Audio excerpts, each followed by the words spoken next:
kayo? Naghimo lang ni friendly visit ni sa okay.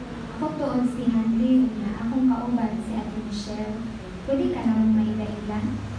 Kaugalan mo Ate Janice. Ganun sa mo.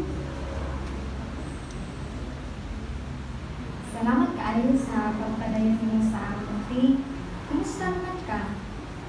Okay naman po ito, pero doon ka ba nakailangan? Pero kung walang problema sa akin, wala ako sa pagsapatin ko. Kung gano'n ako yung pagkaroon sa bikira, nakamatay sa mga isinti.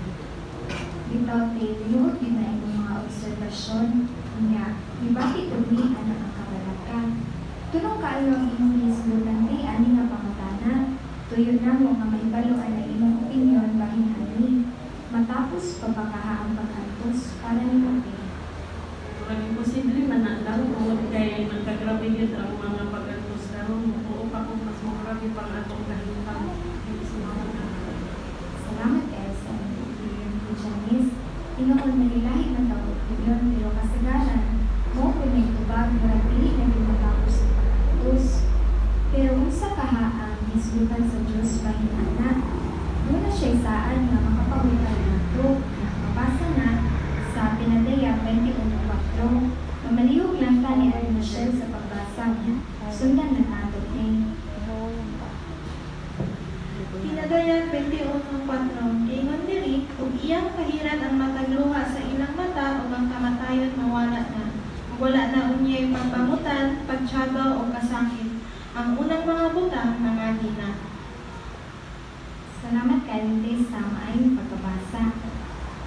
Diraas sa teksto te, ngano ganing mo hilang kanta kung sa kamalingan.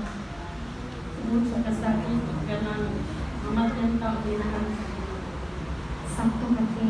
Pero kung sa may saan sa Diyos, base sa teksto na ibasa, kung sa ganing iyang walaon, Yung niliwan mo niya ang kasakit, ganun tayo. oo, niya makasalig kate nga, tumanag yun sa Diyos ang iyang mga saan, kay ang Diyos liumaon yun sa iyang mga katawhan. Kanindot ba na nga sa adahan? Ano sa nang po na mahitabo? Nindot kaayo na nga pangutanan mo Ate Janice, na malipay kaayo ni sa pagtubag-ana, pero sa sunod na naman mabalik, okay lang ba sa inyo? Oo, ayun yun po. Paabot na ko sa imo, simple niya ako niya.